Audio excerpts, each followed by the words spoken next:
Hello दोस्तों, स्वागत है आपका श्री गुरु एकेडमी में। मैं मनु वर्मा आपका शुक्रिया हार्दिक अभिनंदन करता हूं। दोस्तों, आज का टॉपिक है मनोविज्ञान पेडागोजी, ठीक है, जिसमें हम महा मैराथन क्लास 16 लेकर आए हैं। तो चलिए दोस्तों स्टार्ट करते हैं, लेकिन उससे पहले आप एक बार यस कर दीजिए कि यदि आपके पास आवाज़ और स्क्रीन दोनों ठीक आ रहे हैं तो एक बार यस कर दें, फिर हम जल्दी से अपने सेशन को स्टार्ट करते हैं। सभी भाई बहन यस करें। जी हाँ, बहुत बढ़िया, यस करें, यस करें।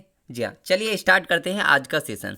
तो दोस्तों यहाँ पर पहला प्रश्न है, यहाँ पर हम देखते हैं कि निम्न में से कौन सा सिद्धांत बाल विकास में वातावरण संबंधी कारकों को ही महत्व देता है। ऐसा कौन सा सिद्धांत है जिसमें वातावरण संबंधी कारकों को महत्व दिया गया है, बताना है आपको।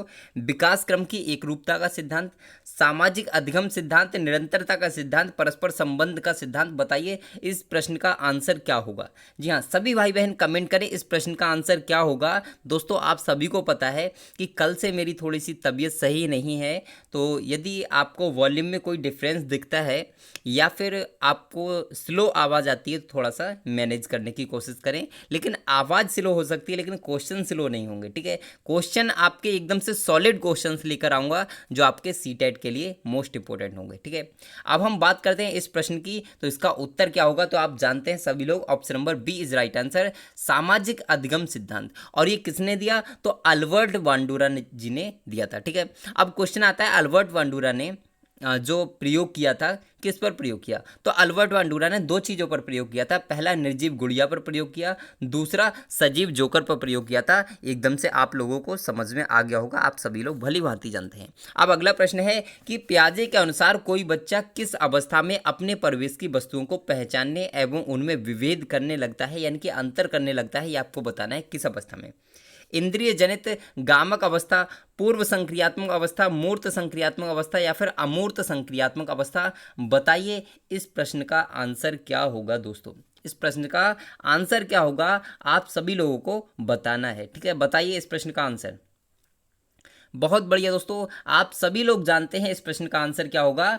तो बताइए कहीं ना कहीं क्या होगा, पूर्व संक्रियात्मक अवस्था, ठीक है। पूर्व संक्रियात्मक अवस्था में बच्चा क्या करता है, तो अपने आसपास की वस्तुओं को पहचानने लगता है और उनमें अंतर करना सीख जाता है। अब क्वेश्चन ये आता है, पियाजे कहाँ के निवासी थे, तो पियाजे आपके स्विट्जरलैंड के निवासी थे। पियाजे के सिद्धांत का क्या नाम था, तो आप कहोगे संज्ञानात्मक विकास का सिद्धांत। अगला क्वेश्चन ये बन सकता है, पियाजे ने कितनी अवस्थाएं दी, तो आप कहोगे 4 अवस्थाएं दी। पहली आपकी इंद्रिय गामक अवस्था जो इसमें दी है, इसकी एज आप सभी लोगों को मैंने बता दी थी। और पूर्व संक्रियात्मक अवस्था, मूर्त संक्रियात्मक अवस्था, अमूर्त संक्रियात्मक अवस्था, ये 4 प्रकार की अवस्था बताई थी, ठीक है। तो आपको समझ में आ गया होगा, ठीक है। और यहाँ पर सबसे ज़्यादा जो क्वेश्चन पूछा जाता है वो इस अवस्था से पूछा जाता है कि इसकी एज क्या है, तो 2 से 7 वर्ष होती है। इसको जरूर याद रखोगे, सबको याद रखना है, ठीक है दोस्तों, लेकिन इसको बिल्कुल नहीं भूलना है। अब चलते हैं अगले प्रश्न पर, और अगला प्रश्न आता है, निमोनिक्स एक ऐसी व्यूह रचना है जो निमोनिक्स एक ऐसी व्यूह रचना है जो स्मृति में नई सूचनाओं को पुनः स्मरण करने में सहायता करती है, छात्रों को एक साथ जोड़कर एक साथ साफ सफाई करने के लिए प्रेरित करती है, ये कुछ नहीं दोस्तों, ठीक है। और आपका छात्रों को समूह में स्कूल छोड़कर भाग जाने के लिए प्रेरित करती है, या फिर छात्रों को स्कूल से बाहर शिक्षण सामग्री उपलब्ध कराने पर बल देती है। बताइए राइट आंसर क्या होगा। निमोनिक्स क्या है दोस्तों, निमोनिक्स क्या है, ये प्रश्न मोस्ट इंपॉर्टेंट है और कई बार आ चुका है दोस्तों, ठीक है। कई बार ये प्रश्न आ चुका है, तो आप इस प्रश्न का उत्तर जरूर बताएं दोस्तों, ठीक है। जी हाँ, सभी भाई बहन बताएं इस प्रश्न का उत्तर क्या होगा। जी हाँ, बताइए इस प्रश्न का उत्तर क्या होगा कि निमोनिक्स क्या है। सभी भाई बहन कमेंट करें। तो ध्यान रखिए, स्मृति में नई सूचनाओं को पुनः स्मरण करने में सहायता करती है। जो निमोनिक्स होता है वो स्मृति में नई सूचनाओं को पुनः स्मरण करने में सहायता करती है, ये आप ध्यान रखोगे, ठीक है। अब चलते हैं अगले प्रश्न पर, और हमारा अगला प्रश्न है, वर्तमान समय में बाल केंद्रित शिक्षा पर जोर दिया जाता है। निम्नलिखित में से कौन सी बाल केंद्रित शिक्षा की विशेषता नहीं है दोस्तों, ये आपको बताना है। बालक के सर्वांगीण विकास पर जोर देता है, क्या ये सही है, तो आप सभी लोग जानते हैं ये एकदम से सही है, ठीक है। बालक के मनोविज्ञान को समझना, क्या बालक के मनोविज्ञान को समझना इसका उद्देश्य है, तो आप लोग जानते हैं बिल्कुल सही है दोस्तों, ठीक है। अगर हम अगले प्रश्न की अगले ऑप्शन की बात करें, तो बालक को केवल तथ्यात्मक ज्ञान से अवगत कराना, देखिए केवल तथ्यात्मक ज्ञान से अवगत नहीं कराना है, उसको सभी प्रकार के ज्ञान को बताना है। इसीलिए यही आपका राइट आंसर हो जाएगा, option number C is right answer, क्योंकि इसमें पूछा है नहीं। ठीक है, चलते हैं अगले प्रश्न पर। और हमारा अगला प्रश्न आता है, स्लाइड को थोड़ा सा छोटा करते हैं, बहुत छोटा करना पड़ेगा, 2 बार में इसको देखते हैं। ठीक है, अब प्रश्न है दोस्तों, बुद्धि का द्विकारक सिद्धांत क्या है। दोस्तों बुद्धि का द्विकारक सिद्धांत क्या है, तो सबसे पहले तो ये बताइए बुद्धि का द्विकारक सिद्धांत किसने दिया। तो आप सभी लोग जानते हैं द्विकारक और त्रिकारक सिद्धांत स्पीयरमैन ने दिया था। ठीक है, बुद्धि कई तत्वों का समूह होती है और प्रत्येक तत्व में कोई सूक्ष्म योग्यता निहित होती है। कुछ मानसिक क्रियाओं में एक प्रमुख तत्व सामान्य रूप से विद्यमान होता है। जो क्रियाओं के कई ग्रुप होते हैं उनमें अपना एक प्रमुख तत्व होता है। क्या ये सही हो सकता है?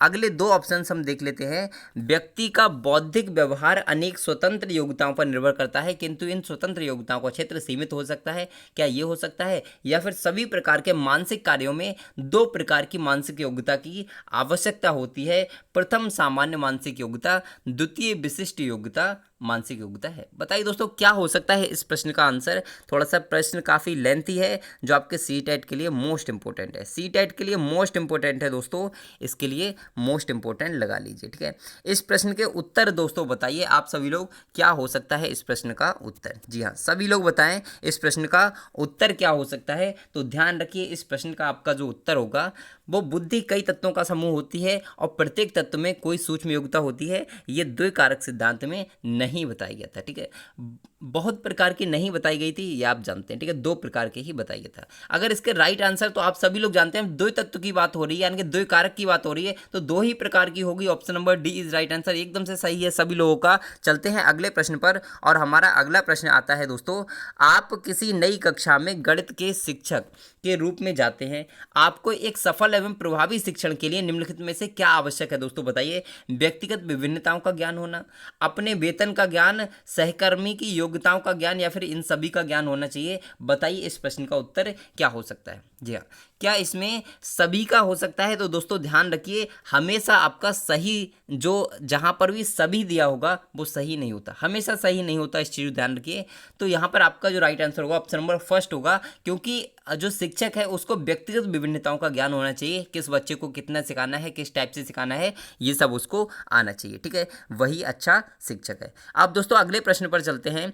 शिक्षण प्रक्रिया में क्रियात्मक अनुसंधान का उपयोग अति महत्वपूर्ण है। इसमें अध्ययन किया जाता है, किसका अध्ययन किया जाता है? विशद समस्याओं का, विशद शैक्षिक समस्याओं का, कक्षागत व्यावहारिक समस्याओं का, या फिर शिक्षक समस्याओं का। बताइए दोस्तों इस प्रश्न का उत्तर क्या हो सकता है। इस प्रश्न का उत्तर क्या हो सकता है कि शिक्षण प्रक्रिया में क्रियात्मक अनुसंधान का उपयोग अति महत्वपूर्ण है।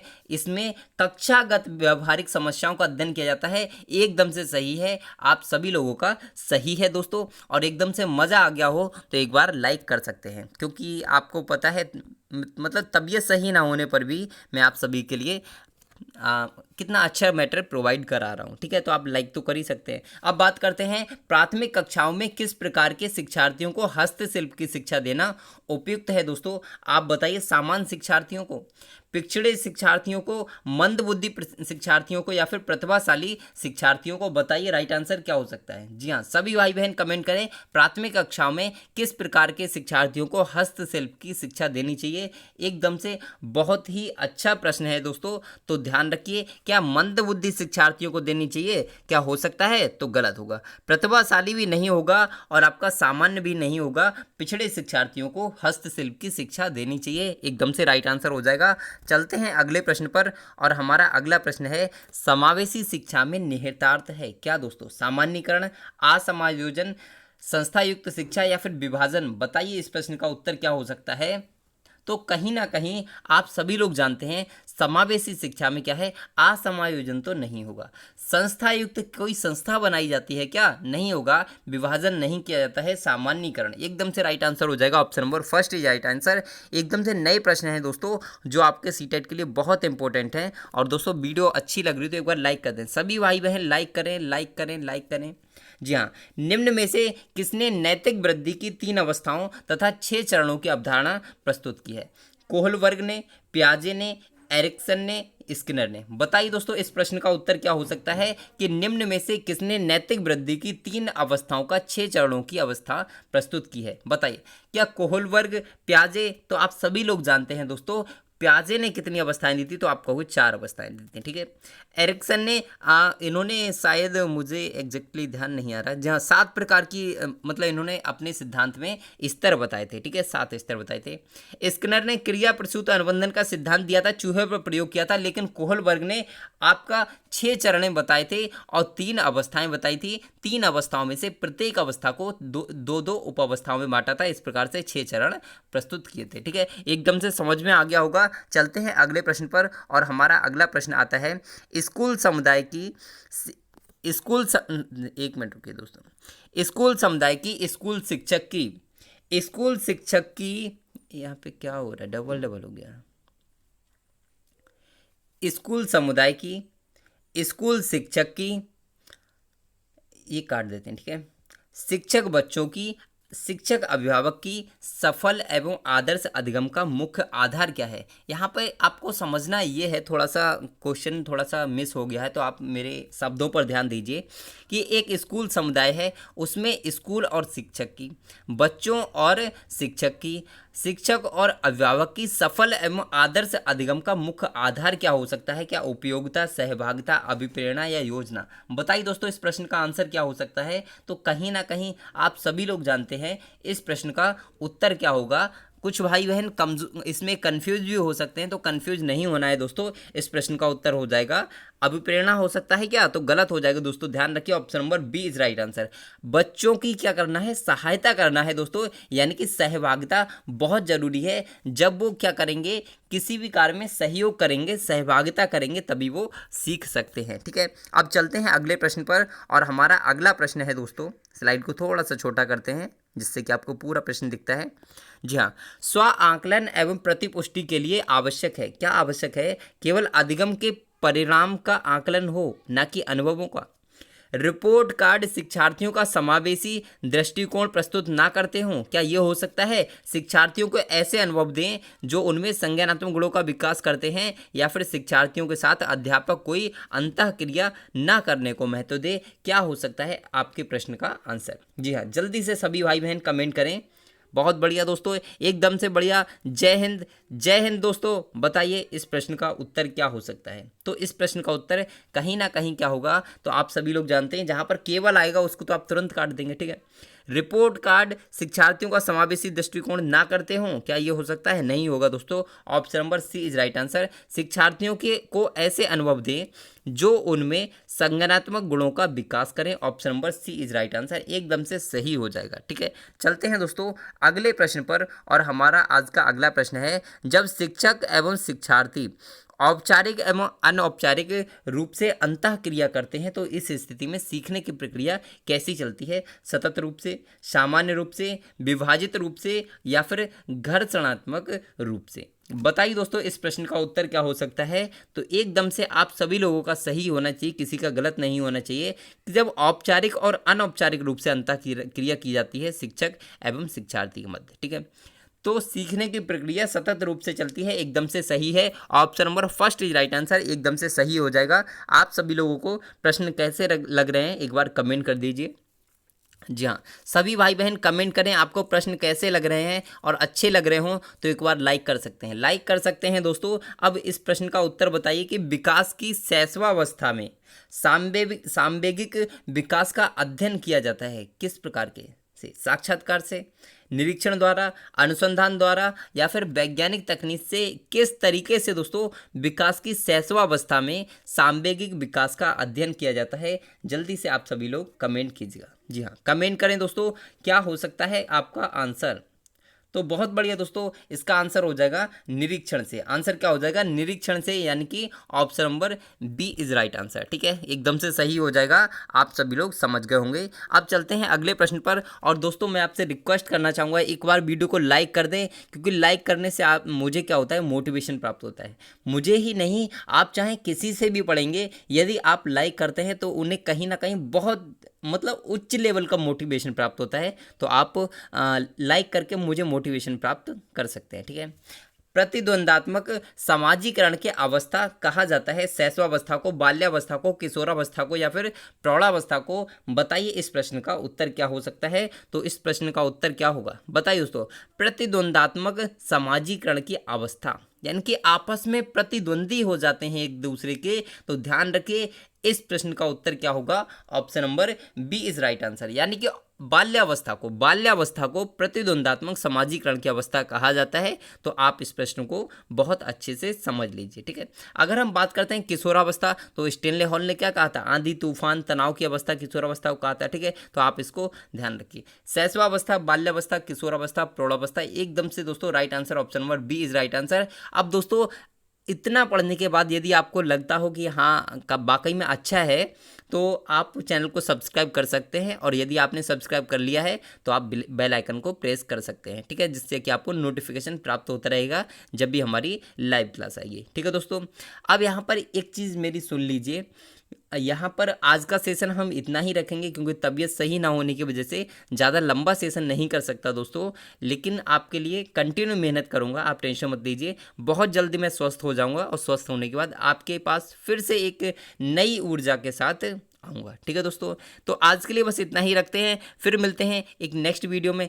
कब दोस्तों, तो 4 बजे, ठीक है। ध्यान रखिए कब, 4 बजे आना मत भूलिए दोस्तों, एकदम से आप सभी लोगों को आना है, ठीक है दोस्तों। तो आज के लिए बस इतना ही, तब तक के लिए खुश रहिए, मस्त रहिए, मुस्कुराते रहिए और पढ़ते रहिए दोस्तों, ठीक है। तो चलिए बाय बाय दोस्तों।